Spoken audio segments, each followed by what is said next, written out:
जय हिंद दोस्तों, स्वागत है आपका आपके अपने परिवार में। कैसे हैं आप लोग, बताइए। ऑडियो वीडियो क्लियर है? ऑडियो वीडियो क्लियर है मेरे भाई? बताइए एक बार।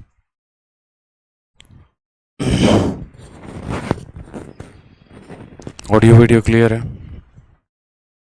गुड मॉर्निंग भाई, गुड मॉर्निंग, जय हिंद।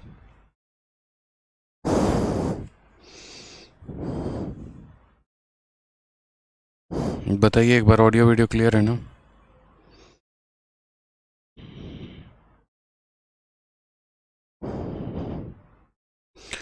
चलिए आ जाइए। तो क्वेश्चन नंबर हम जो है यहाँ पर पहले कर चुके थे, क्वेश्चन नंबर 22 तक।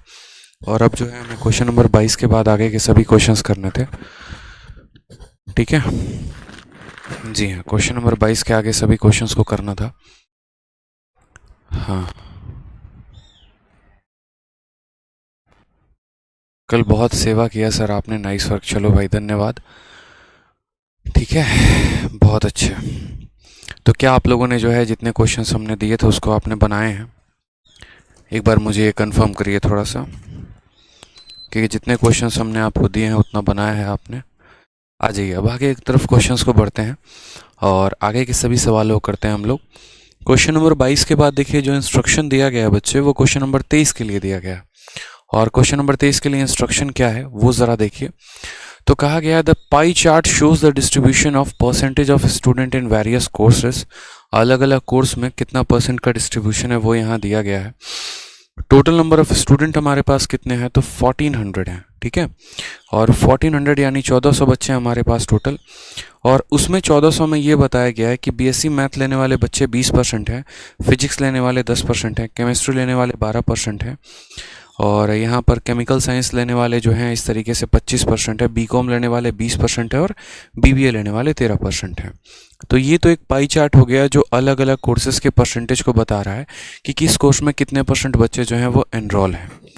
दूसरा जो पाई चार्ट यहाँ पर हमारे पास है वो हमें यहाँ पर ये बता रहा है, ठीक है, कि हर कोर्स के अंदर कितना परसेंट बच्चा जो है वो बॉय है।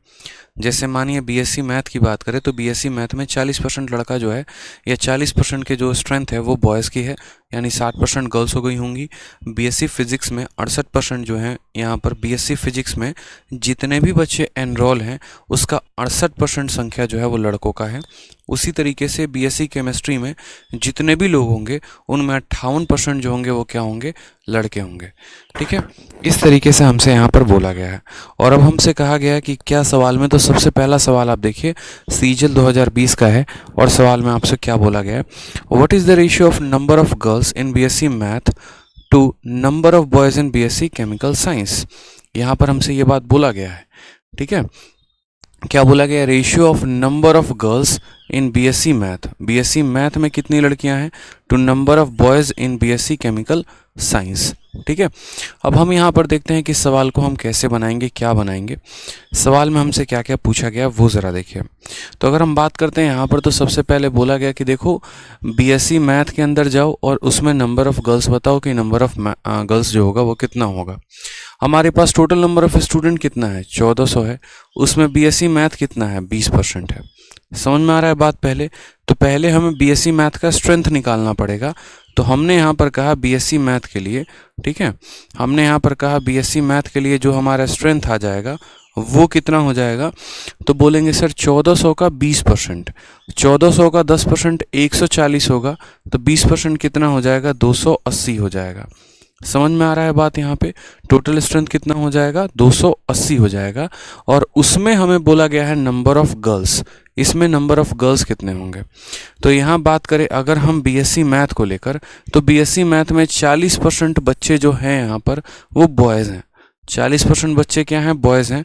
तो गर्ल्स कितना होगा, तो गर्ल्स हमारा इसी का 60% होगा, यानी इतना इंटू 60 बटे कितना हो जाएगा, 100 हो जाएगा।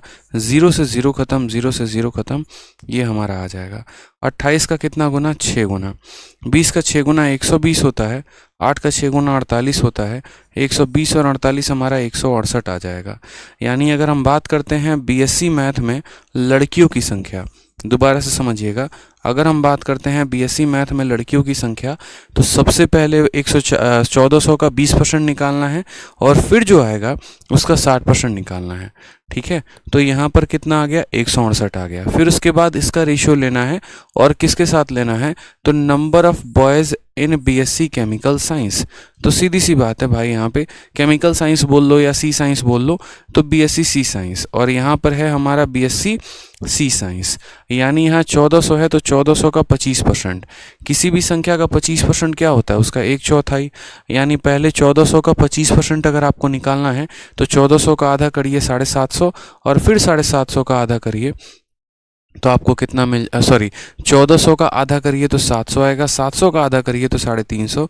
तो आपको पता चलेगा यहाँ पर B.SC, और यहाँ सी साइंस में यहाँ पर असल में कितने बच्चे हैं, तो यहाँ 1400 का 25%।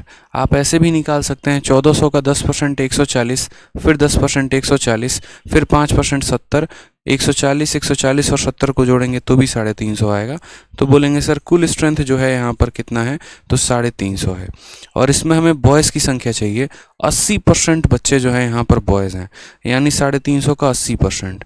तो 350 का 80% कैसे निकालेंगे, तो 350 को 80 के साथ गुना कर देंगे यहाँ पर, और 100 से भाग कर देंगे। तो 35 का 8 गुना, 30 का 8 गुना 240, 5 का 8 गुना 40, 240 और 40 कितना हो जाएगा, 280 हो जाएगा मेरे भाई। ठीक है, अब ज़रा हम इन दोनों का रेशियो ले लेते हैं। तो इन दोनों का रेशियो लेंगे तो बोलेंगे 168 और 280, ये हमारा दोनों का रेशियो हो जाएगा। रेशियो को देखिए ज़रा यहाँ पर, तो आप बोलेंगे सर रेशियो को देखो तो 42 का ये 5 गुना हो सकता है, 4 गुना भी हो सकता है, 5 गुना भी हो सकता है। एक बार काट के देखो, 8 से काटो तो 8 से कटेगा ये 2 बार 21 बार में, 8 का यहाँ 3 बार में 24 आ जाएगा, 5 बार में इतना हो जाएगा, 7 से 3 बार में जाएगा, 7 से 5 बार में, जो रेशियो है वो 3:5 है। Option number B for Baahubali जो है वो हमारा करेक्ट आंसर है। ठीक है मेरे भाई, यहाँ पे चलिए बहुत शानदार। संजीत शाही कह रहे हैं सर आज मेरे मैथ्स के मॉक में मेंस में सीजीएल मेंस के मॉक में 197.5 है और इंग्लिश में 185 आया है। क्या बात है, बहुत शानदार बच्चे, बहुत अच्छे। ऐसे ही मेहनत करते रहिए संजीत जी आप, ठीक है, बहुत सही जा रहे हैं, बस ऐसे ही मेहनत करते रहिए लगातार। ठीक है, 200 में 200 लाइए पूरा, एक आधा क्वेश्चन जो गलत होता है वो भी गलत नहीं होना चाहिए अब आपका। ठीक है, तो ये बात क्लियर हुआ आपको यहाँ पर। ठीक है, 2 डेटा आपको दिया गया था, एक पाई का दिया गया था और आपको टेबुलर डेटा दिया गया था। पाई वाला डेटा और टेबुलर डेटा का इस्तेमाल करके प्रॉपर इस क्वेश्चन का आंसर देना था।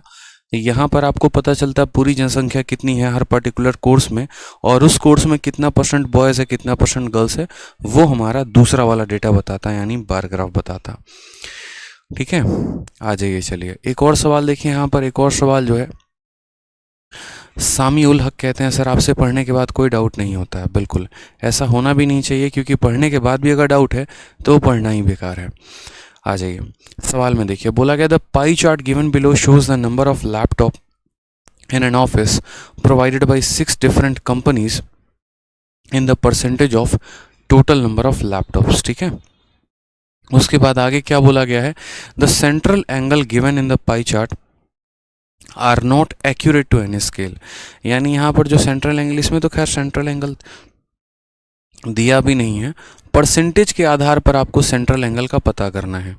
ठीक है, थोड़ा सा आपको अटपटा क्वेश्चन लग रहा होगा, बट हम आपको पूरा का पूरा क्लियर कर देंगे, परेशान मत होइए। एमटीएस का ये पूछा गया पाई चार्ट क्वेश्चन है, एमटीएस में भी डीआई आता है।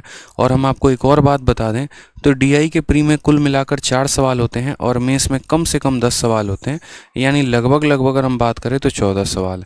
यानी पूरी ज्योमेट्री को अगर आप एक तरफ रख दें, ठीक है, तो पूरी ज्योमेट्री का क्वेश्चन जो है वो भी 14 से कम आता होगा और डीआई का क्वेश्चन 14 के करीब में आता है।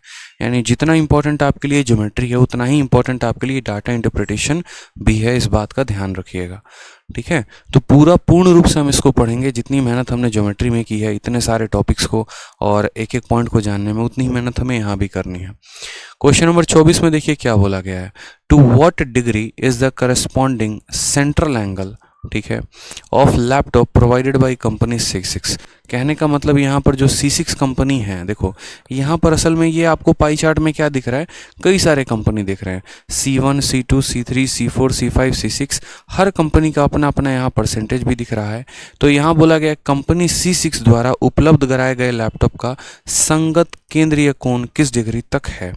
ठीक है, अब आपको असल में क्या दे रखा है, परसेंट दे रखा है और आपको उसको डिग्री में बताना है। ये और आसान काम है और कुछ भी नहीं है। ये और आसान काम है और कुछ भी नहीं है। क्यों? क्योंकि जैसे कि मैंने आपको एक दिन पढ़ाया था और बड़े शानदार तरीके से मैंने ये बात बताई थी कि देखो ये जो आपका पाई चार्ट है ना, इसको दो भाषा में कहा जाता है। पहला तो आप इसको परसेंटेज में बयान कर सकते हैं, दूसरा आप इसको डिग्री में बयान कर सकते हैं। ये बात समझ रहे हैं आप यहाँ पे? अगर आप इसको परसेंटेज में बयान करेंगे तो बोलेंगे ये पूरा पाई चार्ट 100% को दर्शाता है, और अगर आप इसको डिग्री में कहेंगे तो बोलेंगे ये पूरा 360 डिग्री है। मैंने आपसे ये भी कहा था कि 100% बराबर 360 डिग्री या 360 डिग्री बराबर 100%। ठीक है, आपको मेरे भाई पता क्या करना है, आप मुझे यहाँ पर ये बताओ। आपको डिग्री पता करना है तो आप ऊपर क्या लिखेंगे? डिग्री लिखेंगे। यानी आप ये कहेंगे कि सर ये पाई चार्ट पूरे के पूरे 360 डिग्री को बताता है। या आप ऐसे भी कह सकते हैं कि सर इस पाई चार्ट में 100% का जो मान है वो हमारा 360 डिग्री के बराबर है। और हमें यहाँ पर क्या बताना है? तो हमें यहाँ, एक मिनट, ये कौन से सवाल में हम चले गए, माफ़ करिएगा, हमें 24 नंबर सवाल में देखना है। तो हमें यहाँ पर C6 का कितना डिग्री है हमें वो बताना है। तो हम ये बात बोलेंगे, देखो बात ऐसी है, 100% जो है वो हमारा किसके बराबर है? तो 100% हमारा 360 डिग्री के बराबर है। हमें C6 का बताना है, कंपनी 6 का, यानी हमें 11% का मान बताना है कि 11% का मान कितना होगा। ठीक है, 100% का मान अगर 360 डिग्री है तो 11% का मान कितना होगा, हमें यहाँ पर ये बात बतानी है। हमने कहा बहुत शानदार, ठीक है, हम इसकी वैल्यू बताते हैं। तो हमने कहा देखो ये जो 360 डिग्री है ये कितने का मान है? तो ये हमारा यहाँ पर 100% का मान है, यानी 100 का मान हम बोल देंगे। और हमें पता कितने का करना है? तो हमें यहाँ पर जो है कंपनी C6 का 11% का पता करना है, तो हम 11 का मान पता करेंगे। 0 से हमारा 0 खत्म हो जाएगा। 36 को 11 से गुना करने के बाद 10 से भाग कर दीजिएगा। किसी भी संख्या को 11 से गुना करने का हमने आपको ट्रिक बताया है। सबसे पहले आप यहाँ 6 लिख दीजिए, 6 में उसके पड़ोसी 3 को जोड़ दीजिए, 9 आ जाएगा, फिर यहाँ 3 96 आ जाएगा। 36 को 11 से गुना करने पे 396 आएगा, उसको 10 से भाग करना है, यानी 39.6। ऑप्शन नंबर जो सी है वो हमारा सी फॉर कटप्पा जो है वो करेक्ट आंसर आ जाएगा। प्रतिभा शर्मा कहती हैं सर मेरा सिलेबस नहीं है कंप्लीट, क्या मुझे एमटीएस का एग्ज़ाम देना चाहिए? बिल्कुल प्रतिभा जी, आपको एमटीएस का परीक्षा देना चाहिए। इस वजह से नहीं क्योंकि आपका सिलेबस जो है वो इनकम्प्लीट है, इस वजह से ताकि आपको एक एक्सपीरियंस मिलेगा, पेपर का माहौल मिलेगा जो आपकी मदद करेगा अगली बार के पेपर में। ठीक है, क्लियर हुआ यहाँ पे? चलिए बहुत शानदार। तो अगले सवाल को ज़रा हम लोग देखते हैं, अगले सवाल पे बढ़ते हैं। सेम एमटीएस का एक और प्यारा सा क्वेश्चन है। सवाल में कहा गया what is the ratio of number of laptop of company C1 to those of C3। और देखिए यहाँ पर नंबर का रेशियो पूछा गया है। किसका रेशियो पूछा गया है? तो नंबर का रेशियो पूछा गया है। मैंने आपसे 1000 बार ये बात बोली है कि देखो अगर मानो यहाँ पर नंबर का आपका जो रेशियो है ना, ठीक है, मैं आपको एक अलग पन्ने में बता दे रहा हूँ, समझना मेरी बात को। पाई चार्ट के केस में अगर मान लीजिए कि नंबर का रेशियो जो है, जैसे मानो कंपनी ए है और कंपनी बी है, अगर इनके नंबर का रेशियो मेरे भाई, फिर उसके बाद यहाँ पर इनका परसेंटेज का रेशियो, और फिर उनके बाद इनका डिग्री का रेशियो, ठीक है, ये तीनों का तीनों मैंने आपसे एक बात बोली थी कि कल के दिन मेरे भाई यहाँ पर अगर आपको मान लो कि नंबर का रेशियो पूछे, अगर मानो नंबर का रेशियो x रेशियो y है ना, तो इनके परसेंट का भी रेशियो x रेशियो y ही होगा और इनके डिग्री का भी रेशियो x रेशियो y होगा, यानी ऑल आर सेम होता है। क्या होता है? ऑल आर सेम होता है। यानी कभी कभी क्या होता है, आप इस बात को समझिए, अगर एग्जामिनर आपसे ये बोलेगा कि इन दोनों का नंबर का रेशियो बता दो, इन दो कंपनीज का नंबर का रेशियो बता दो, तो नंबर का रेशियो बताने के लिए आप उनके परसेंटेज का भी रेशियो बता सकते हैं, आप उनके डिग्री का भी रेशियो बता सकते हैं। अगर मानो एग्जामिनर ने आपको डेटा परसेंटेज में दिया है और वो डिग्री का रेशियो पूछ रहा है, तो इसका मतलब यहाँ पर बात वही हो जाती है कि तुम हमसे परसेंटेज देकर डिग्री पूछ रहे हो या डिग्री देकर परसेंटेज पूछ रहे हो। तो ऐसा नहीं है यहाँ पर। जैसे मानिए क्या हुआ यहाँ पर, ये बोल दिया गया है ए के पास 20% सामान है और बी के पास 80% सामान है, तो डिग्री का भी जो रेशियो होगा ना वो भी 20 और 80 के ही अनुपात में होगा, यानी 1:4 में होगा। तो ऐसा नहीं है कि परसेंटेज का वेटेज देकर और आपको डिग्री पूछे तो आपको डिग्री निकालने की आवश्यकता है, नहीं। आपका जो परसेंटेज का रेशियो आएगा वहीं आपके डिग्री का भी रेशियो होगा और वहीं आपके नंबर का भी रेशियो होगा। समझ में आ रहा है बात यहाँ पे? तो सेम कहानी यहाँ पर इस सवाल में थी। आपसे यहाँ बोला गया नंबर का रेशियो, किस कंपनी का? C1 और C3 का। मैंने आपसे अभी एक बात सिखाया आपको, मैंने आपको एक छोटी सी बात अभी क्या बोली, मैंने कहा देखो अगर आपको यहाँ रेशियो बताना है नंबर का, किसका बताना है, C1 का और C3 का, तो नंबर का रेशियो बताने के लिए आप इनके परसेंटेज का भी रेशियो बता दो, बात खत्म। C1 के पास 12% है और C3 के पास कितना परसेंट है, 18% है। तो आप यहाँ बोलोगे सर इन्हीं दोनों का बताओ, 6 से काटेंगे तो 2:3 बार में कटेगा, ये हमारा करेक्ट आंसर आ जाएगा। Option number C for Kattappa जो है वो करेक्ट आंसर हो जाएगा। ठीक है, आप चाहिए डिग्री में भी निकाल के देखिएगा तब भी 2:3 आएगा, आप परसेंटेज में भी निकालिएगा तब भी सेम आएगा, आप नंबर में भी निकालिएगा तब भी सेम आएगा। तो परसेंटेज का जो रेशियो होता है बराबर होता है डिग्री के, बराबर होता है नंबर के। ठीक है, आ जाइए नेक्स्ट क्वेश्चन एमटीएस का एक और हलवा सवाल देख लीजिए। यहाँ पर क्या बोला गया है, सवाल में कहा गया अगर टोटल नंबर ऑफ लैपटॉप, पूरे ऑफिस में लैपटॉप 3800 है, then find the difference between the laptop of company C2 and C5। C2 का यहाँ पर यानी ये वाला डेटा हो गया और C5, इन दोनों का डिफरेंस हमको बताना है। ठीक है, तो आप यहाँ बड़े आसानी से बता देंगे। आप यहाँ पर देखिए आपको दिया क्या है और आप देखिए आपको पता क्या करना है। तो आपको 3800 दिया गया और आपको पता है ये 3800 जो है वो कितने का मान है, 3800 आपका 100% का मान है। कितने का मान है, तो 100% का मान है। और आपको इन दोनों का डिफरेंस बोला गया है, यानी 22 और 13 कितना परसेंट का अंतर है, 9% का अंतर है। तो 100% का मान दे दिया है और 9% का मान आपको बताया गया है। तो 2 जीरो से आप 2 जीरो काट दीजिए, 9×8 = 72 का 2 हाथ में 7, 9×3 = 27 और 7 × 34 यानी 342 आ जाएगा। ये हमारा करेक्ट आंसर होगा।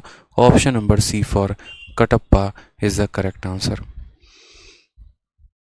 ठीक है, आप ये देखिए कि आपको दिया क्या है और आपको ये देखिए कि आपको पता क्या करना है। ठीक है,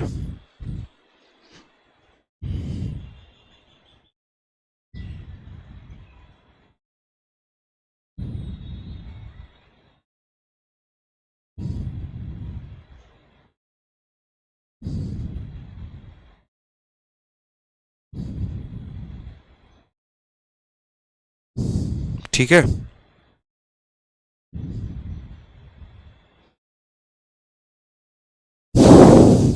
क्लियर हो गया आपको यहाँ पर ये बात। ठीक है, चलिए बहुत शानदार। अगला सवाल देखिए, यहाँ पर अगला जो DI है वो यहाँ पर सभी चीज़ों को कंबाइन करके बनाया गया है। कहा गया the given pie chart shows the percentage of student enrolled in college A, B, C, D, E and F in a city and the table shows the ratio of boys to girls in the college। Same तरीके से बोला गया है कि यहाँ पर आपको एक कॉलेज के अंदर किस कोर्स में कितने बच्चे हैं, बोला गया ना the given pie chart shows percentage of student enrolled in college इतना। ठीक है, कि किस कॉलेज में कितना % बच्चा है। जैसे मानो एक पूरे यूनिवर्सिटी में अगर 100 बच्चे हैं तो उस यूनिवर्सिटी में 100 बच्चों में ए वाले कॉलेज के पास 11% का स्ट्रेंथ है, बी वाले के पास 16% है, पूरे यूनिवर्सिटी का 16% बच्चा इस कॉलेज में पढ़ता है, पूरे यूनिवर्सिटी का 22% बच्चा इस कॉलेज में पढ़ता है, पूरे यूनिवर्सिटी का 14% बच्चा इस कॉलेज में पढ़ता है। तो ये जो डिस्ट्रीब्यूशन है ये आपको कॉलेज वाइज डिस्ट्रीब्यूशन दिया गया है यहाँ पर कि कॉलेज वाइज डिस्ट्रीब्यूशन में किस कॉलेज में कितने कितने बच्चे जो हैं वो पढ़ रहे हैं, कितने % बच्चे। फिर उसके बाद पर्टिकुलरली जो हमारा दूसरा वाला डेटा है, इस डेटा में हमें बाकायदा बताया गया है कि जैसे अगर मानो कॉलेज ए में तुम्हारे जितने भी बच्चे होंगे उसमें यहाँ पर किसका रेशियो बोला गया है, तो यहाँ पर देखिए ratio of boys and girls, ये हमारा बॉयज़ का रेशियो है और ये हमारा गर्ल्स का रेशियो है। कि जैसे मानो कॉलेज ए में अगर मानो यहाँ पर 13 बच्चे हैं, ठीक है, तो 9 जो है वो लड़कियाँ होंगी और 4 जो होंगी उसमें 9 जो है उसमें लड़के होंगे और 4 उसमें लड़कियाँ होंगी। उसी तरीके से अगर हम कॉलेज बी की बात करें तो जितना भी स्ट्रेंथ होगा वो पूरा 14 यूनिट का होगा, जिसमें 5 यूनिट लड़कों के लिए कहा जाएगा और 9 यूनिट लड़कियों के लिए कहा जाएगा। तो ये हमारा दूसरा डिस्ट्रीब्यूशन है। यानी एक डिस्ट्रीब्यूशन हमारा किसके लिए है, तो पूरे किस किस कॉलेज में कितने % बच्चे हैं उनको बताया गया है, और दूसरा यहाँ पर डिस्ट्रीब्यूशन जो है वो यहाँ बताया गया है बॉयज़ और गर्ल्स के रेशियो का। और सवाल यहाँ पर बच्चे हमें उस आधार पर पूछा गया है। जैसे मान लीजिए क्वेश्चन नंबर आप 27 को देखिए, 27 नंबर में बोला गया है बेस्ड ऑन दिस इंफॉर्मेशन, दिए गए जानकारी के आधार पर if total number of student is 9800, यानी कुल बच्चों की संख्या 9800 है, then the number of girls in college B is. तो कॉलेज बी में जो है यहाँ पर कितनी लड़कियां मौजूद हैं हमसे ये बोला गया है। तो सबसे पहले आप इस बात को समझिएगा, टोटल जनसंख्या कितनी है, तो बोलोगे सर 9800। आप इस सवाल को मात्र एक लाइन में हल कर सकते हो, मात्र एक लाइन में। आप यहाँ पर बोलोगे सर टोटल बच्चे हैं कितने यहाँ पर, तो बोलोगे सर 9800 बच्चे हैं। इस 9800 का बी के पास कितना परसेंट है, 16%, यानी बोलोगे सर इसका 16/100। ठीक है, तो जैसे 9800 का 16% निकालोगे, जैसे 9800 का 16% निकालोगे तो पूरा का पूरा बी कॉलेज का स्ट्रेंथ आ जाएगा कि नहीं आ जाएगा, तो बोलोगे हाँ सर आ जाएगा। ठीक है, कोई दिक्कत की बात यहाँ पे, तो जैसे हमने इसका 16% निकाला तो हमारा ये वैल्यू आ गया। उसके बाद यहाँ पर अगर हम गौर से देखें, यहाँ पर अगर हम गौर से देखें तो हमसे गर्ल्स की संख्या बोली गई है। अब हम ये बात बोलेंगे कॉलेज बी में जितनी भी जनसंख्या है, जैसे मानो ये कॉलेज बी की जनसंख्या है, कॉलेज बी में जितनी भी संख्या है वो कितने यूनिट का मान है, तो वो बोलेंगे सर यहाँ पर ये पूरा का पूरा 14 यूनिट का मान है, और उसमें लड़कियों का संख्या कितना है 9, यानी लास्ट में इसको किससे गुना कर देंगे 9/14 से, ताकि आप यहाँ पर एक लाइन में आंसर इसका निकाल पाएँ। दोबारा से मैं आपको समझाने की कोशिश करता हूँ। आप कॉलेज बी का सीधा गर्ल्स एक ही लाइन में निकाल सकते हैं अगर आप चाहें तो, आपको 2-4 स्टेप में करने की आवश्यकता नहीं है। पहले जो भी जनसंख्या दी गई है उसके आधार पर उसका 16% निकालिए, ताकि आपको ये पता चल जाए कॉलेज बी में कितने बच्चे पढ़ते हैं। ठीक है, और ये हमारा टोटल जनसंख्या हो जाएगा कॉलेज बी में पढ़ रहे बच्चों का। उसमें अगर हमें लड़कियों की संख्या निकालनी है तो देखो यहाँ पर लड़कियाँ कितना है 9, लड़के कितना है 5, यानी पूरी जनसंख्या कितनी है 14, यानी ये पूरी जनसंख्या अगर 14 है तो उसमें लड़कियों की संख्या कितनी होगी 9 होगी, यानी इस पूरी जनसंख्या का 9/14। अगर बॉयज़ का बोलता तो पूरी जनसंख्या का 5/14। आप यहाँ पर 00 से 00 काट दीजिए, 14 से आप इसको 7 बार में काटेंगे तो आपका ये कट जाएगा। 16 का 9 गुना 144 होता है, और 144 को आप 7 के साथ मल्टीप्लाई कर दीजिए। 7 चौके 28, 28 2 30 का 0, 7 एकम 7 1 10, 1008 जो है वो करेक्ट आंसर हो जाएगा, option number C for Kattappa. बाकी आप यूनिट डिजिट से भी मैच कर सकते थे। आप यहाँ पर ये बात देखते कि 7 को 4 के साथ गुना करने पे 8 आएगा, और एक ही ऑप्शन ऐसा है जिसके पास 8 मौजूद है क्याई के स्थान पे, तो वही ऑप्शन हमारा आंसर होगा। ठीक है, क्लियर है ये बात यहाँ पे।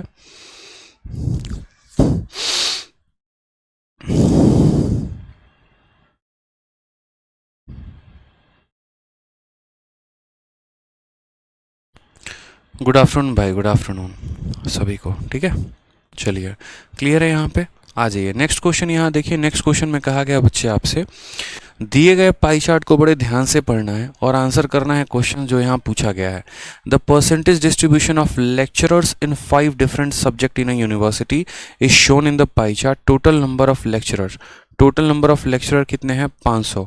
जैसे मान लीजिए कि यहाँ पर क्या है, तो 5 अलग अलग जो है percentage distribution of lecturers in 5 different subjects in a university. एक यूनिवर्सिटी है मान लीजिए मगध यूनिवर्सिटी करके, उस मगध यूनिवर्सिटी के अंदर यहाँ पर लेक्चरर्स का परसेंटेज बताया गया है कि जैसे मगध यूनिवर्सिटी में फिजिक्स पढ़ाने वाले जो लेक्चरर्स हैं वो 22% है। पूरी यहाँ पर जितने भी, जैसे मानो मगध यूनिवर्सिटी में 500 लेक्चरर पढ़ाते हैं, मतलब 500 टीचर पढ़ा रहे होते हैं, उस 500 का 22% टीचर फिजिक्स पढ़ा रहा है, उस 500 में 20% टीचर केमिस्ट्री पढ़ाएंगे, उस 500 में 15% टीचर बॉटनी पढ़ाएंगे, 13% जूलॉजी पढ़ाएंगे और 30% मैथ्स पढ़ाएंगे। ठीक है, तो यहाँ पर ये जो है ये तो हमें बता दिया गया कि किस कॉलेज का कितना कितना परसेंट कितना टीचर पढ़ा रहे हैं। अब उसके बाद हमें बताया गया है कि अगर तुम पर्टिकुलरली यहाँ पर दूसरा वाला डेटा देखोगे तो इसमें ये बताया गया है कि जैसे मैथ्स में यहाँ जितने भी टीचर आएंगे, जैसे देखो 500 का 30%, 500 का 30% यानी 150 हो गया। उस 150 जनसंख्या में ठीक है 7 और 3 के अनुपात में मेल और फीमेल है, यानी अगर वो 150 जनसंख्या 10 यूनिट का मान है तो उसमें 7 यूनिट मेल के लिए और 3 यूनिट किसके लिए है, फीमेल के लिए है। उसी तरीके से यहाँ फिजिक्स की बात करें तो फिजिक्स का पूरा परसेंटेज 2 और 3 के भाग में बटा हुआ है, केमिस्ट्री का पूरा परसेंटेज 4 और 1 के भाग में बटा हुआ है, बॉटनी का पूरा परसेंटेज 3 और 5 के भाग में बटा हुआ है। तो इस आधार पर हम यहाँ बोल पाएंगे। 2 डेटा अब आपको पता चल गया क्यों दिया जाता है। कभी भी याद रखना इस बात को, पूरे लाइफ याद रखना, हमेशा बाप ये होता है और ये इसका बेटा होता है। ठीक है, यानी कहने का मतलब क्या है, टोटल डेटा का संबंध इसके साथ दिया जाता है और इससे इसका संबंध निकल कर आता है। तो ये आपके माइंड में क्लियर होना चाहिए कि पापा कौन है और बेटा कौन है यहाँ पर। ठीक है, ये हमेशा पूरे वोल बड़े लेवल पर बात करता है और फिर इसके टुकड़ों के बारे में यहाँ पर ये बात करता है। जैसे अब तक आपने पूरा देखा था, ये पूरे शहर का जनसंख्या होता है तो ये मेल और फीमेल का होता है। यानी कभी भी जो है अगर आपको इसका मान निकालना हो ना यहाँ पर, तो ये मान आपको हमेशा पाई चार्ट से निकलेगा और इसका मान किससे निकलेगा, टोटल से। तो संबंध इसका इस प्रकार है कि इससे इसका डेटा निकलता है और इससे इसका डेटा निकलता है। ठीक है, तो ध्यान रखिए यहाँ पर। ठीक, अब एक स्टूडेंट बोल रहे हैं सर हम भी मगध यूनिवर्सिटी से ग्रेजुएशन कर रहे हैं। बहुत शानदार पंकज कुमार जी, बहुत शानदार बच्चे, बहुत शानदार। आ जाइए, तो ये CHSL का क्वेश्चन पूछा गया है आपके पेपर में। अब ज़रा यहाँ पर सवालों को देखते हैं कि उन्होंने असल में आपसे पूछा क्या है। तो सबसे पहला सवाल आपसे यहाँ पर जो दिया गया है वो ये दिया गया है, ratio of male to female lecturers दे रखा है। सवाल में बोला है what is the difference in the number of female teacher या फीमेल लेक्चरर्स, ठीक है, इन यहाँ पर केमिस्ट्री एंड मैथमेटिक्स, यानी केमिस्ट्री में और मैथमेटिक्स में जो महिला टीचर पढ़ाती हैं, महिला लेक्चरर्स पढ़ाती हैं, उनका डिफरेंस क्या है। यानी रेशियो की बात नहीं कही गई है, वैल्यू की बात की गई है, और वैल्यू की बात की गई है तो हमें यहाँ पर पूरा का पूरा वैल्यू निकालना पड़ेगा। ठीक है, चलिए, तो यहाँ पर ज़रा गौर से देखिए, तो पूरे जनसंख्या कितनी है लेक्चरर्स की, 500 है। तो यानी यहाँ पर जो है असल में जो डिस्ट्रीब्यूशन हुआ है ये कितने में हुआ है, 500 में हुआ है। अब हम DI को पढ़ें, DI के फुटनोट्स को भी देखें, DI के टाइटल को भी समझें। अब यहाँ पर हमें उसको समझना है। तो केमिस्ट्री में और मैथमेटिक्स में किसका अंतर बोला गया है, फीमेल टीचर्स का। क्या बोला गया है, डिफरेंस। ठीक है, फुटनोट्स होते हैं, इसी को पढ़ना होता है। हमें डिफरेंस निकालना है, फीमेल टीचर का निकालना है और केमिस्ट्री और मैथ के डिपार्टमेंट में निकालना है। तो हमने कहा ठीक है सर यहीं करेंगे, कोई परेशानी की बात नहीं है यहाँ पे। तो अगर हम बात करते हैं यहाँ पर प्रॉपर तरीके से, तो देखिए सबसे पहले बात करते हैं यहाँ पर केमिस्ट्री को लेकर कि केमिस्ट्री में जो है कितने यहाँ पर फीमेल टीचर हैं। केमिस्ट्री में कितने टीचर, फीमेल की जनसंख्या। तो सबसे पहले देखिए, मैंने कहा ना बाप ये है बेटा ये है, तो 500 का कितना, देखो पहले यहाँ पर 500 से 20% पे पहुँचना होगा, फिर उस 20% को तोड़ना होगा। तो इसीलिए पहले पप्पा के पास पहुँचो, फिर पप्पा बेटा का एड्रेस बताएंगे। तो यहाँ टोटल जनसंख्या कितनी हो गई, तो बोलोगे सर टोटल जनसंख्या जो है पहले वो 500 हो गई। इससे आप पप्पा का मान निकालो, यानी पाई चार्ट का मान निकालो। 500 का कितना परसेंट निकालना है, 20%। तो 500 का यहाँ पर 20% निकाल दिया, यानी 500 इंटू 20/100। ठीक है, फिर यहाँ पापा तक पहुँच गए। अब आ जाओ यहाँ पर केमिस्ट्री में। केमिस्ट्री में ये जो टोटल है ये कितना है, 5 है। 4 और 1 कितना है, 5 है। यानी आप बोलोगे सर यहाँ पर जो टोटल आएगा उसको नीचे लिखा जाता है, टोटल को हमेशा नीचे लिखा जाता है। आप महिलाओं की बात कर रहे हो, यानी आप 1 यूनिट की बात कर रहे हो, तो आप यहाँ पर उसको 1 के साथ गुना करोगे, बात खत्म। मतलब नीचे हमेशा टोटल लिखा जाता है। अगर मेल निकाल रहे हो तो मेल से गुना करो, और फीमेल निकाल रहे हो तो फीमेल से गुना करो। इस बात का ध्यान रखना। आपका यहाँ पर सीधा का सीधा आ जाएगा, 2 जीरो से आपका 2 जीरो खत्म, 5 से आपका यहाँ पर जो है वो 5 खत्म हो जाएगा। आपका टोटल यहाँ ऊपर कितना बच जाएगा, 20 बच जाएगा। बच जाएगा यहाँ पर। ये 20 किसके बारे में बताया, तो कितनी महिला टीचर केमिस्ट्री डिपार्टमेंट में पढ़ाती हैं उसके बारे में बताया जा रहा है। कितनी महिला टीचर केमिस्ट्री डिपार्टमेंट में पढ़ा रही हैं, ये उनके बारे में बताया जा रहा है। अब यहाँ पर बात करते हैं मैथ्स के बारे में कि मैथ्स में कितने महिला टीचर पढ़ा रही हैं। तो यहाँ पर हमने कहा सर केमिस्ट्री तो हमने निकाल दिया, हम एक बार मैथ्स भी देख लेते हैं। तो मैथ्स में यहाँ पर कितनी महिला टीचर पढ़ा रही हैं, ज़रा उसके बारे में देखो। ठीक है, मैथ्स में यहाँ पर कितनी महिला टीचर पढ़ा रही हैं उनके बारे में देखो। तो यहाँ पर देखो, हमें यहाँ पर मेल फीमेल निकालना है, यानी बेटों की संख्या बतानी है। तो सबसे पहले पप्पा के पास पहुँचो, फिर सेम तरीके से टोटल जनसंख्या कितनी हो गई, तो बोलोगे सर टोटल जनसंख्या 500 हो गई। कितनी हो गई, 500। ठीक है, इस 500 का कितना परसेंट मैथ है, 500 का कितना परसेंट मैथ है, तो 500 का 30% मैथ है, यानी 500 इंटू 30 बटे हो जाएगा हमारा 100 यहाँ पर। ठीक है, उसके बाद हम बात करते हैं हमको मेल चाहिए कि फीमेल चाहिए, तो फीमेल चाहिए।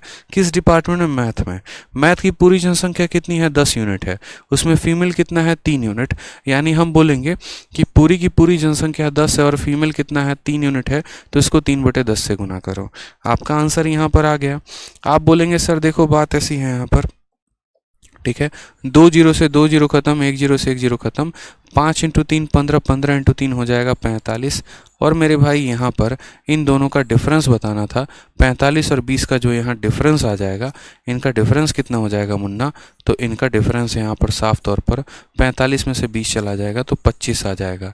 यानी option number D for Devasena जो है वो करेक्ट आंसर हो जाएगा। ठीक है किरण जी, आपको आंसर गलत नहीं देना है। किरण जी आपने आंसर गलत दिया है।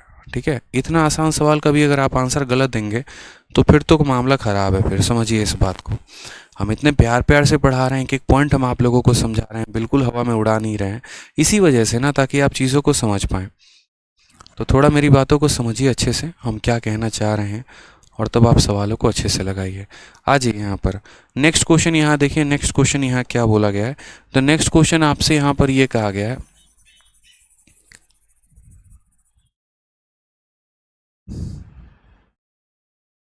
तो नेक्स्ट क्वेश्चन आपसे यहाँ पर कहा गया, find the number of male lecturers in physics.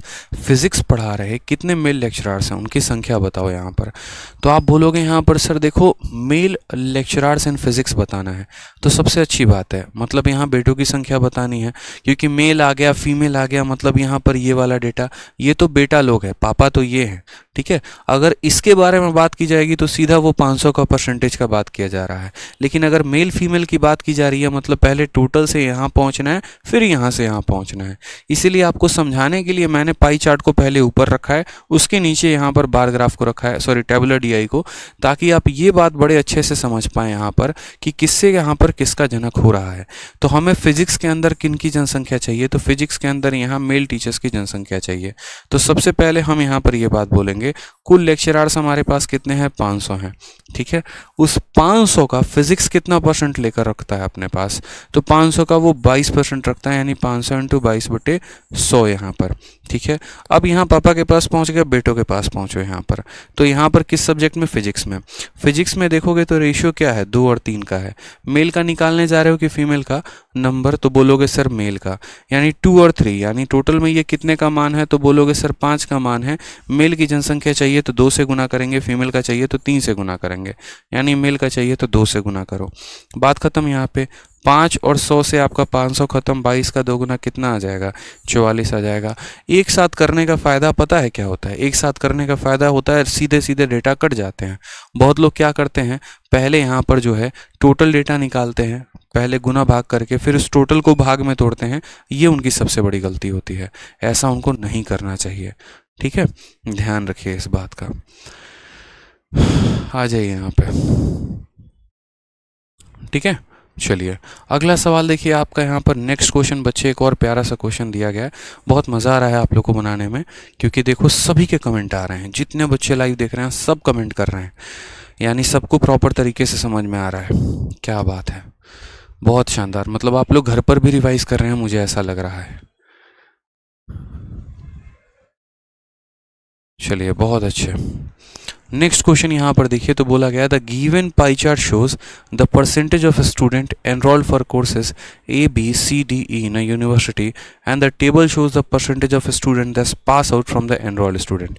वापस से बाप और बेटे वाली कहानी आ चुकी है। ठीक है, यहाँ पर अगर हम समझे तो पप्पा और बेटे वाली कहानी वापस से आ चुकी है।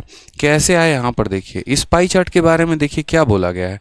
दिया गया पाई चार्ट एक विश्वविद्यालय में पाठ्यक्रम ABCD और E और F के लिए नामांकित छात्रों का प्रतिशत दर्शाता है। यानी यहाँ पर कोई भी, जैसे मानो एक कॉलेज के अंदर काफ़ी सारे कोर्सेज चल रहे हैं, ठीक है, कोर्स A भी है, कोर्स B भी है, C भी है, D भी है, E भी है, जैसे मैथ ऑनर्स हो गया, फिजिक्स ऑनर्स हो गया, केमिस्ट्री ऑनर्स हो गया, ऐसे ही करके। तो उसमें यहाँ पर ये बताया गया है, पाई चार्ट यहाँ पर ये बताता है किस कोर्स के अंदर कितने % बच्चे एनरोल हैं। जैसे मानो अगर 100 बच्चे उस कॉलेज में हैं तो उसका 18% जो है वो A में एडमिशन लिया है, उसका 24% B में एडमिशन लिया है, उसका 20% C में एडमिशन लिया है, ऐसे करके बताया गया है। यानी ये तो सबसे पहले वो बता रहा है कि किस कोर्स के अंदर यहाँ पर कितने % बच्चे एनरोल्ड हैं। फिर उसके बाद यहाँ पर जो दूसरा वाला आपका यहाँ पर जो DI दे रखा है, जिसको हम बोलेंगे यहाँ पर टैबुलर DI, ये टैबुलर वाले में क्या बता रखा है, तो टैबुलर वाले में ये बता रखा है कि चलो अगर तुम कोर्स A में आते हो तो तुम कोर्स A में आ जाओ, कोई टेंशन की बात नहीं है। अब कोर्स A में जितने बच्चे भी होंगे ना, उसका सिर्फ 76% ही पास कर पाते हैं। कोर्स बी में जितने बच्चे होंगे उसका 82% ही पास कर पाएंगे, सी में जितने बच्चे होंगे उसका 80% ही बच्चे पास कर पाएंगे। यानी वहाँ पर सेम बात हो जाती है। अगर हमें मानो पता करना हो कि कोर्स डी के अंदर कितने % बच्चे पास हैं, तो पहले मुझे इसका सहारा लेना पड़ेगा कि कोर्स डी में कितने बच्चे एनरोल हैं, यानी इसके वजह से इसका वजूद है। आप डायरेक्टली इसका मान नहीं निकाल सकते हैं, पहले आपको टोटल का इसका % निकालना पड़ेगा, फिर उसका आपको इतना % निकालना पड़ेगा, तो आप किसी भी सवाल का जो है यहाँ पर आंसर दे पाएंगे। सोहित पाल कहते हैं सर मेरा नाम बोलिए। देखिए सोहित पाल जी, नाम बोल दिए, क्या हो गया बताइए। नाम ऐसा करिए कि पूरी दुनिया आपका नाम बोले। कहने पर किसी का नाम बोलने से नाम नहीं होता है बच्चे मेरे भाई, इस बात को ध्यान रखो।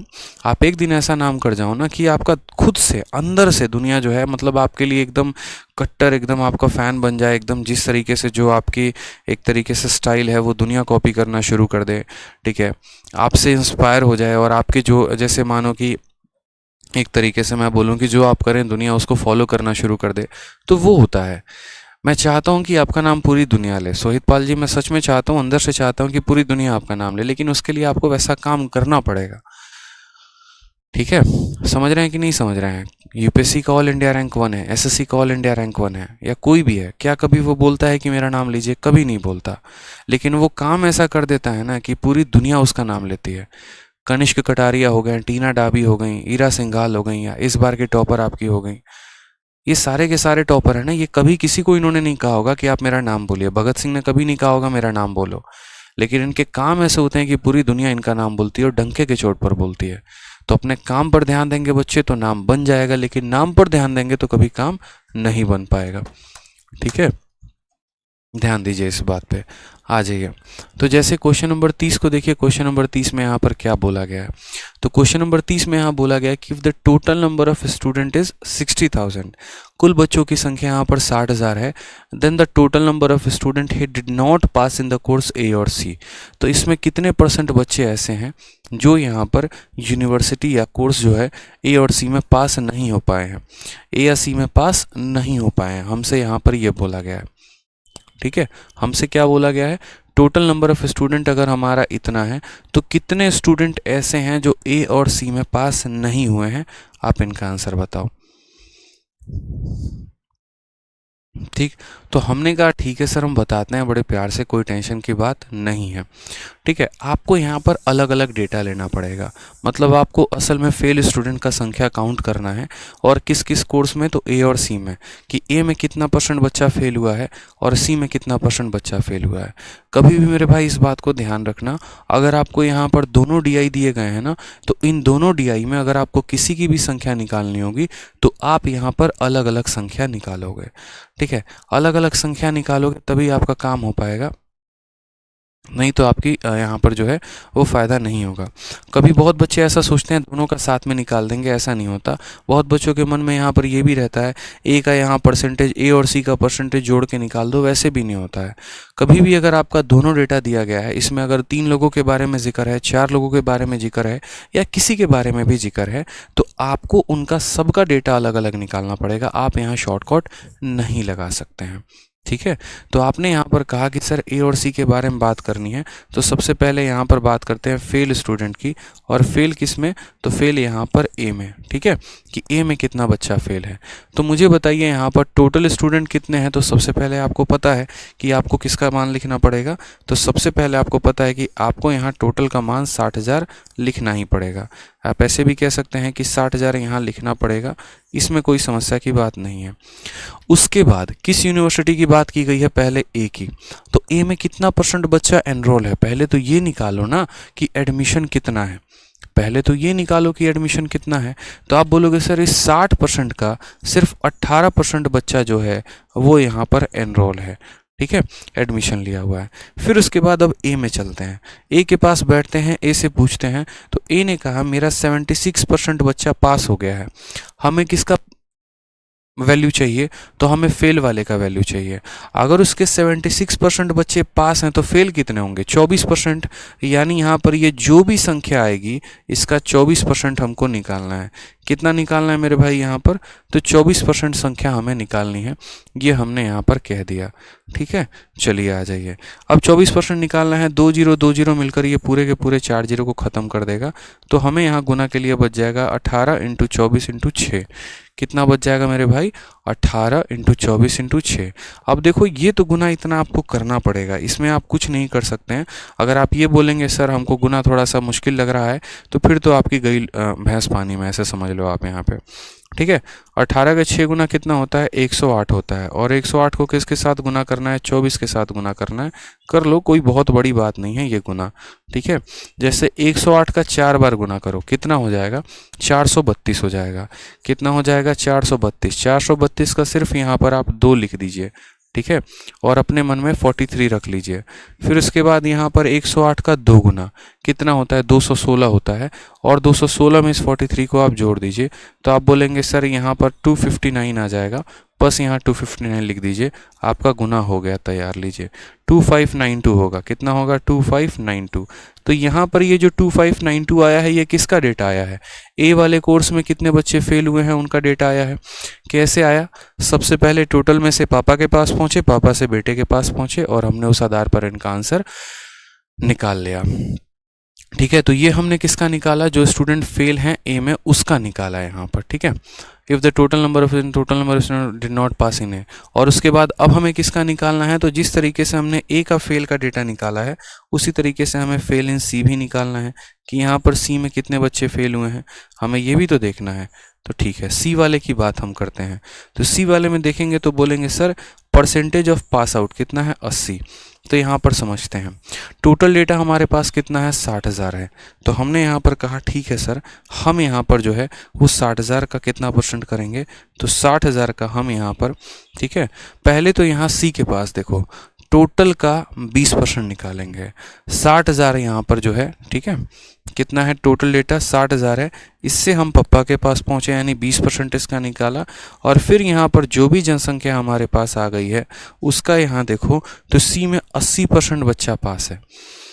कितना परसेंट बच्चा पास है? 80% बच्चा पास है। तो फेल कितना है? 20% है। फेल कितना है? तो 20% है। तो यानी यहाँ पर हम इसका कितना परसेंट निकालेंगे? 20% निकालेंगे इंटू 20/100। 2 4 जीरो से हमारा पूरा का पूरा 4 जीरो खत्म हो जाएगा। 6 इंटू 2 12, 12 इंटू हमारा 2 हो जाएगा 24।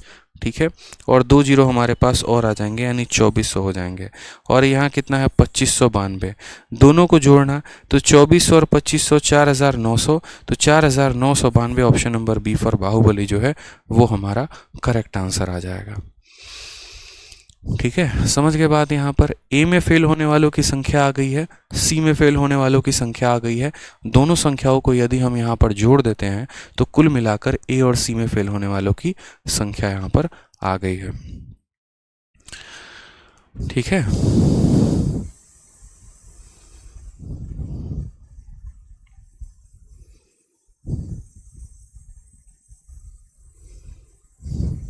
चलिए बहुत शानदार। क्लियर हो गया आपको 30 तक? आ जाइए नेक्स्ट। देखिए जो अगला डायरेक्शन दिया गया है वो क्वेश्चन नंबर 31 से लेकर 32 तक का डायरेक्शन है, यानी यूँ कह सकते हैं 31-32 के लिए डायरेक्शन है कि 31-32 नंबर सवाल को कैसे बनाना है। थोड़ा सा ये जो DI है मुझे लग रहा है थोड़ा धुंधला है, आपको देखने में परेशानी होगी, बट आप थोड़ा सा अपने शीट के साथ मैच कर लीजिएगा। बाकी जो बात हम बोलेंगे आप उस पर फोकस कर लीजिएगा।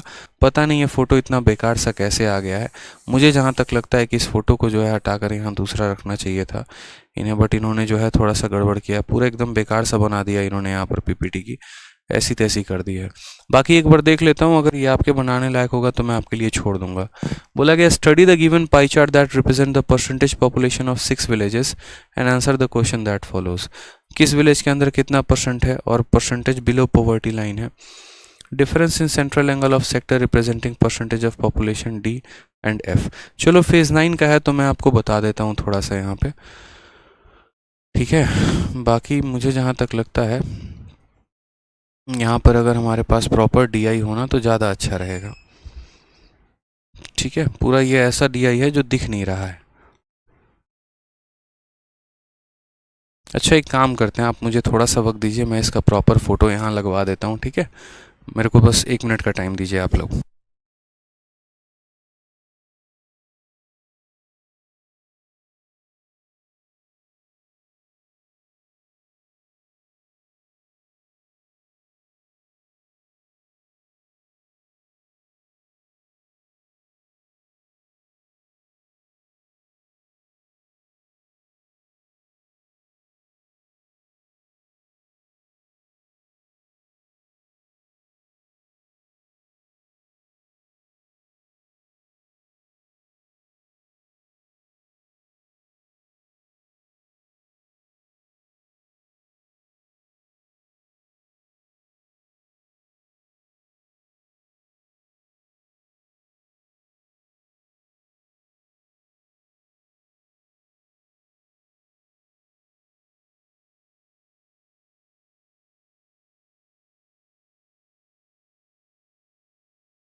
अब एक बार देखिए, थोड़ा फ़ोटो जो है मुझे लग रहा है क्लियर आ रहा होगा, ठीक है?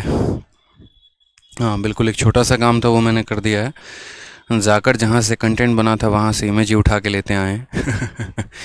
तो इससे जो है वो क्लैरिटी आ गई होगी, ठीक है? बहुत शानदार। बोलोगे सर मौज आ गई है। इसी प्रकार से जो है यहाँ पर भी आपको एक बार क्लैरिटी मिल जाएगी पर्टिकुलरली।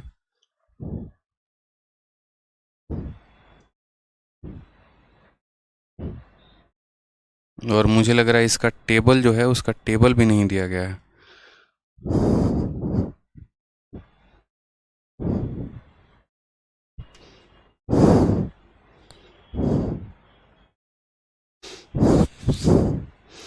एक इसका एक और छोटा सा काम किया जा सकता है, बताइए यहाँ पर। अब आपको क्लैरिटी मिल रही है थोड़ी सी?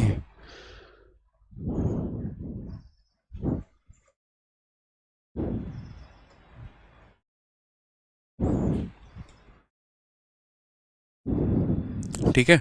अब देखिए यहाँ पर क्वेश्चन नंबर 31 से 32 में क्या बोला गया, तो बोला गया आप ज़रा इस पाई चार्ट को थोड़ा अच्छे से पढ़िए।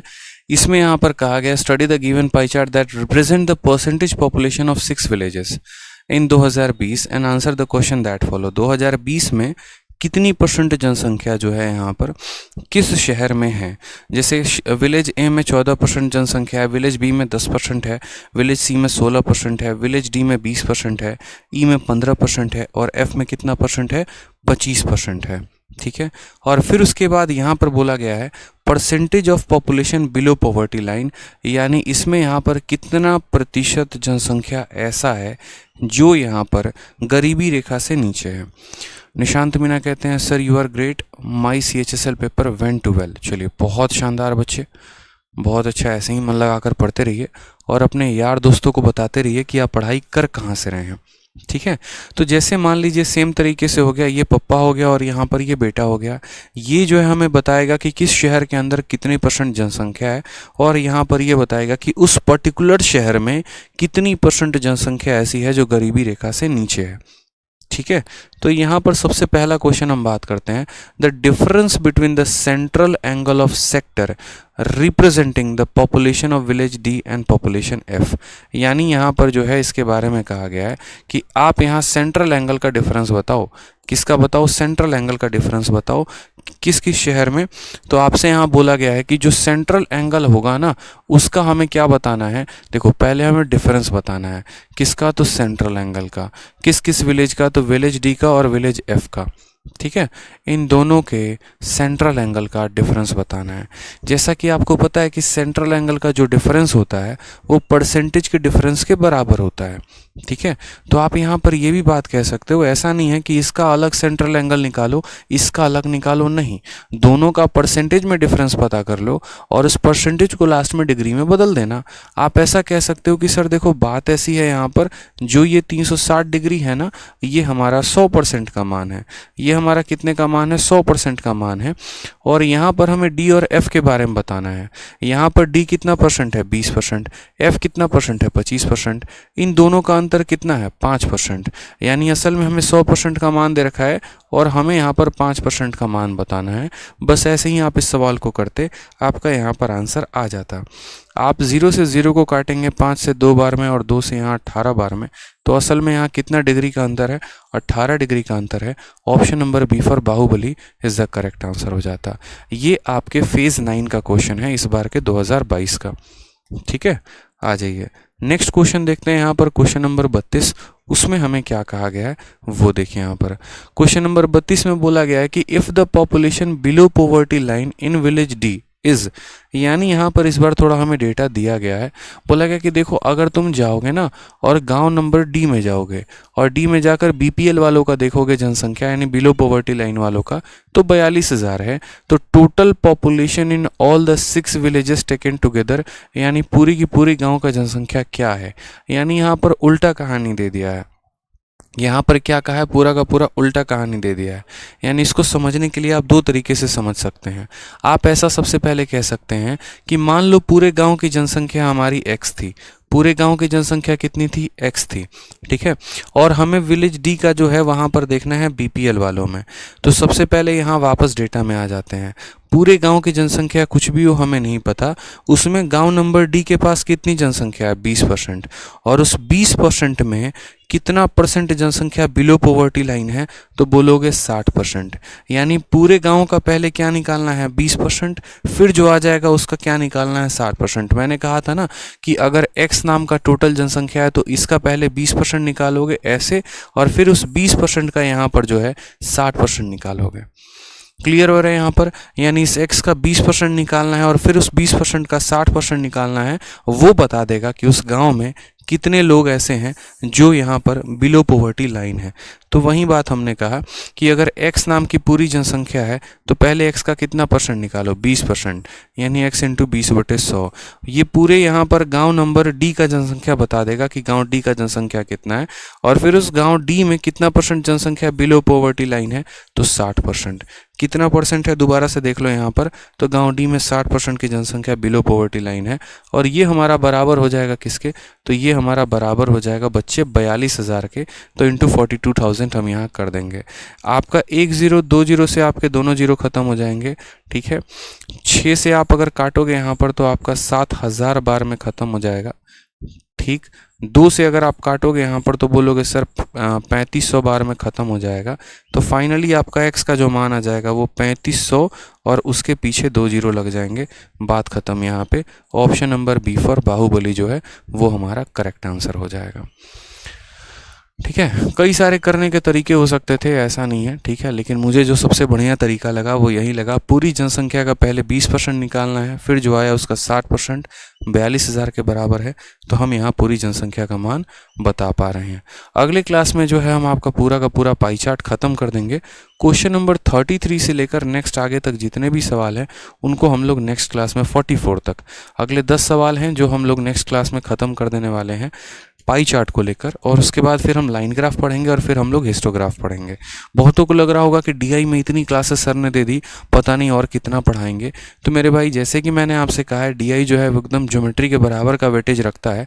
जिस तरीके से ज्योमेट्री के प्री में आपके 2 से 3 सवाल आते हैं, जबकि डीआई के 4 सवाल आते हैं, और मेंस में ज्योमेट्री के आपको 7 से 8 सवाल आते हैं या 10 सवाल के करीब में आते हैं, तो डीआई के पूरे 10 से 12 सवाल आते हैं। तो इसीलिए आप यहाँ पर डीआई को हल्के में ना लीजिए, जितना हम आपको करा रहे हैं उससे आपका पूरा का पूरा प्री भी कवर हो जाएगा और आपका मेंस भी कवर हो जाएगा। ठीक है, तो अगले यहाँ पर जो है मुझे लगता है 5 क्लासेस के अंदर आपकी डीआई ख़त्म हो जाएगी, 5 से 6 क्लासेस में। तो परेशान ना हुआ करें, जब भी कोई टॉपिक स्टार्ट नहीं होता तो आपके अंदर इस बात की उत्सुकता होती है सर स्टार्ट कब करोगे, और जब स्टार्ट हो जाता है तो इस बात की उत्सुकता होती है ख़त्म कब करोगे। तो पढ़ने पर फोकस करो, स्टार्ट और ख़त्म पर फोकस मत करो। ठीक है, जो कंटेंट दिया जा रहा है उसको पढ़िए, ताकि पूरे के पूरे 200 में 200 नंबर आप लेकर आ पाएँ और आप जो है एक अपने नाम का भौकाल बना पाएँ। ठीक है, चलिए, तो जितना दिया उसको अच्छे से पढ़िए, फिर मिलते हैं अगले क्लास में और पढ़ाई करते हैं। खुश रहिए, मस्त रहिए, ध्यान रखिए।